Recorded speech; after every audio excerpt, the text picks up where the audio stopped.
Of all the countries that have come into existence in the last century, no country's birth certificate is more legitimate than that of Israel. One reason is that many of the men who founded the country, Theodore Herzl, Ze'ev Jabotinosky, David Ben Gurion, Menecham Begin, Yitchak Shamir, were either lawyers or had legal training. They were obsessed with making it legal. Unlike almost every other country, lawyers, not generals, were the midwives of Israel's birth, or more accurately, rebirth, since it had existed as an independent country twice before in history. Step by legal step, Israel moved legally toward nationhood, from the Balfour Declaration in 1917 to the San Remo Agreement in 1920, to the League of Nations Resolution in 1922, to the Anglo-American Convention on Palestine in 1924, to the partition of land ordained by the United Nations in 1947 into a nation-state for the Jewish people and an Arab state.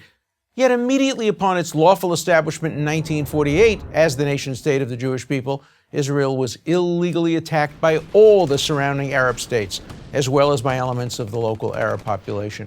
In defending its right to exist during that war, Israel lost 1% of its population, including many civilians and Holocaust survivors. It also lost some of the land assigned to it by the United Nations. It captured other land from the aggressors that was originally assigned to the Arab state.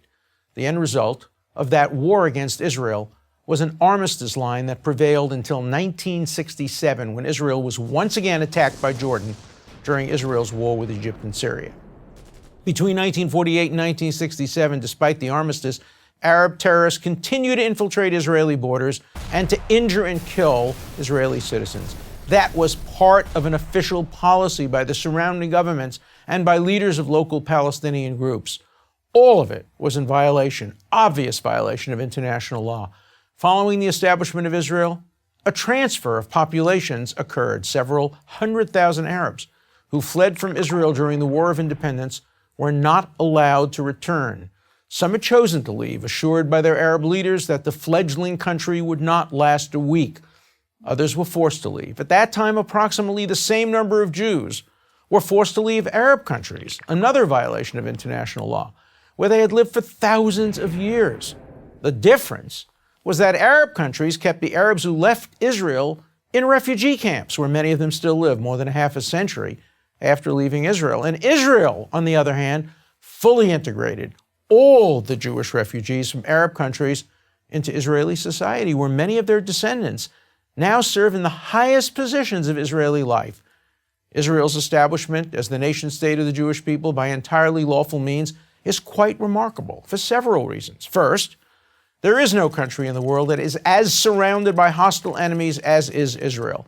It's been that way since 1948. Yet Israel sought the way of the pen rather than of the sword. It has needed the sword to survive, but its preference has always been for the pen. That is, for peaceful negotiations. Its peace treaty with Egypt in 1978, its peaceful abandonment of Gaza in 2005, and its many attempts to reach a peace agreement with the Palestinians are examples. Yet despite its entirely lawful origins, Israel is the only country in the world today whose origins, and therefore its very legitimacy, have been questioned by the General Assembly of the United Nations, by numerous member nations, and by many organizations that claim the mantle of human rights and the rule of law. Ironically, current attacks on Israel's legitimacy have taken the form of lawfare, the use of international law as a weapon.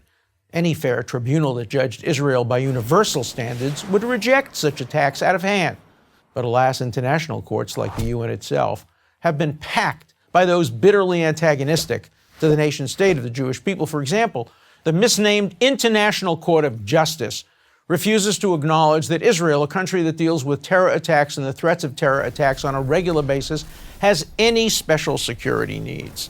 As I've demonstrated, this phenomenon, questioning the very right of Israel to exist as the nation-state of the Jewish people, cannot be explained on legal grounds or on any other rational basis for that matter. So then, how can this worldwide attack on Israel alone be explained? In only one way. It is pure bigotry. And there's a word for this bigotry: anti-Semitism. If you have a better explanation for why the one country in the world whose right to exist is denied is also the one country that is the nation-state of the Jewish people, I ask you, what is it? I'm Alan Dershowitz, professor of law at Harvard University for PragerU University. Join Prager University. Click here to subscribe to our YouTube channel. Click here to sign up for free at PragerU.com for quizzes, contests, and prizes.